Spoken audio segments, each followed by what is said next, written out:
What if I told you that the difference between the top 1% and everyone else isn't talent, luck, or even hard work? What if the real secret is something so simple that most people completely overlook it, yet so powerful that it literally rewrites how successful people see the world? Today, we're diving deep into what I call the growth architect mindset, and by the end of this video, you'll understand exactly why some people seem to effortlessly build empires while others struggle just to get ahead. Let me start with a story that changed everything for me. 2 years ago, I was having coffee with a billionaire entrepreneur who'd built 3 separate companies from nothing. I asked him the question everyone wants to know: "What's your secret?" His answer shocked me. He said most people are playing checkers while the 1% are playing chess. But here's the twist. They're not just playing chess, they're designing the entire game. That conversation led me down a rabbit hole of studying the minds of the ultra-successful, and what I discovered will blow your mind. The 1% don't just think differently. They've rewired their brains to see opportunities where others see obstacles, to find systems where others see chaos, and to build foundations where others build quick fixes. So what exactly is a growth architect? Think of it this way. While most people are construction workers focused on laying one brick at a time, growth architects are the masterminds designing the entire city.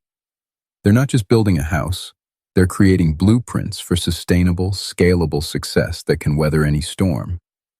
The first pillar of the growth architect mindset is what I call strategic patience. This isn't about being slow or passive. It's about understanding that real wealth and success compound over time.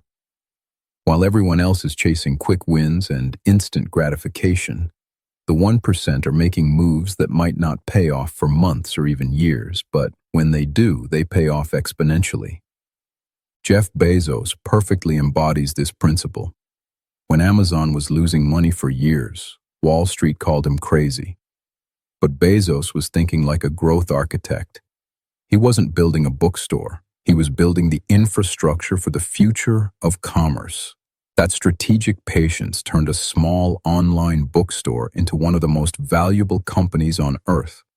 But strategic patience alone isn't enough. The second pillar is systems thinking.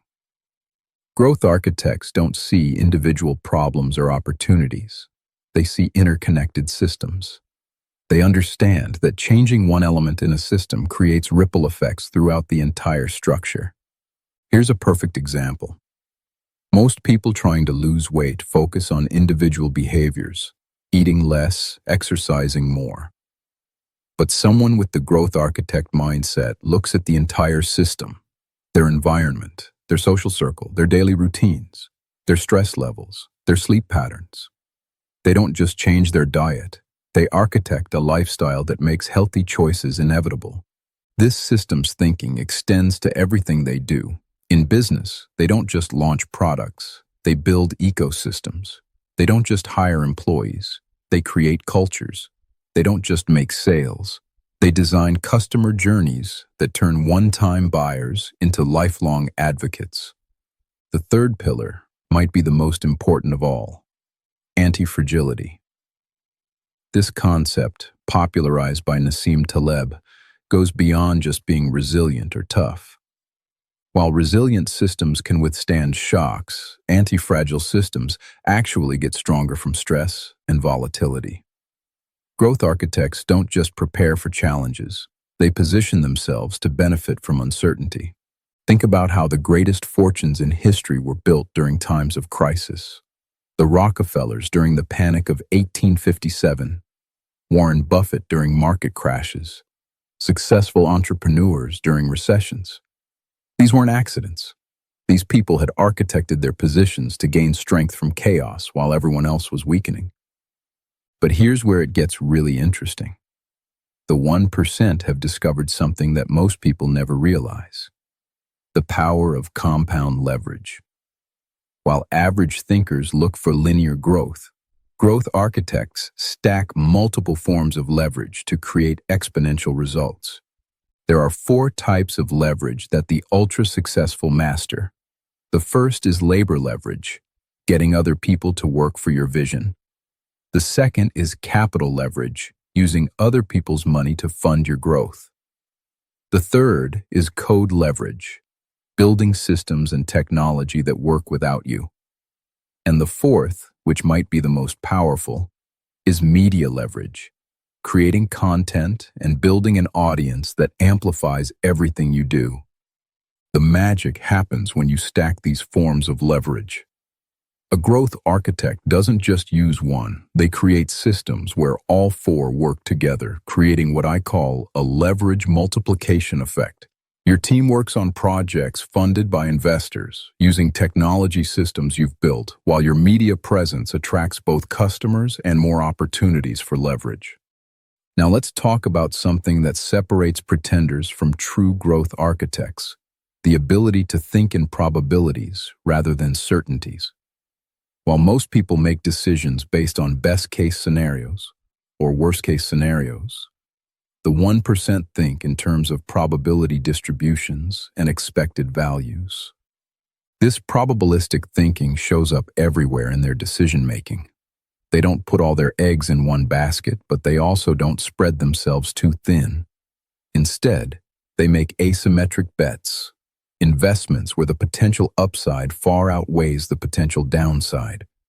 They're constantly looking for opportunities where they can risk a little to potentially gain a lot. This leads us to another crucial element of the growth architect mindset, the concept of optionality. Rather than locking themselves into single paths, they create multiple options and keep as many doors open as possible. Every decision they make is evaluated not just on its immediate benefits, but on how many future opportunities it creates or preserves. Take someone building their career. Average thinking says, pick a lane and stick with it. Growth architect thinking says, develop skills and relationships that create the most future options. Learn skills that complement each other. Build relationships across different industries. Create side projects that could become main projects. Always be building your option portfolio. But perhaps the most misunderstood aspect of the growth architect mindset is their relationship with failure. While most people see failure as something to avoid, the 1% have reframed failure as valuable data. They've created what I call a learning machine, a systematic approach to extracting maximum value from every setback. They don't just fail and move on. They dissect failures to understand exactly what went wrong and why. They build failure into their planning process, not because they want to fail, but because they know that in any ambitious endeavor, some attempts won't work out. By planning for failure, they can fail faster, cheaper, and with more learning. This connects to their approach to time itself. Growth architects don't think about managing time. They think about architecting outcomes. They understand that not all hours are created equal, and they've become masters at identifying and focusing on the few activities that create disproportionate results. They've internalized the Pareto principle on steroids. Not just that 80% of results come from 20% of efforts, but that often 99% of results come from 1% of efforts. They're constantly asking themselves, what's the 1% activity that could make everything else irrelevant? This extends to their learning approach as well. While most people consume information randomly, growth architects curate their learning based on what I call the knowledge multiplication effect. They don't just learn facts, they build mental models that help them understand entire categories of problems. They focus on learning principles rather than tactics, patterns rather than specifics, and frameworks rather than formulas. This allows them to transfer insights across completely different domains and to see opportunities that others miss because they're connecting dots that most people don't even know exist. The final element I want to share is perhaps the most powerful, the growth architect's relationship with identity. While most people's identity is tied to what they do or what they have, the 1% tie their identity to who they're becoming. They see themselves as works in progress, constantly evolving and upgrading. This growth identity creates a powerful psychological advantage. When faced with challenges, instead of asking, "Can I do this?" they ask, "How can I become the type of person who can do this?" This subtle shift changes everything. Instead of being limited by current capabilities, they're constantly expanding into new capabilities.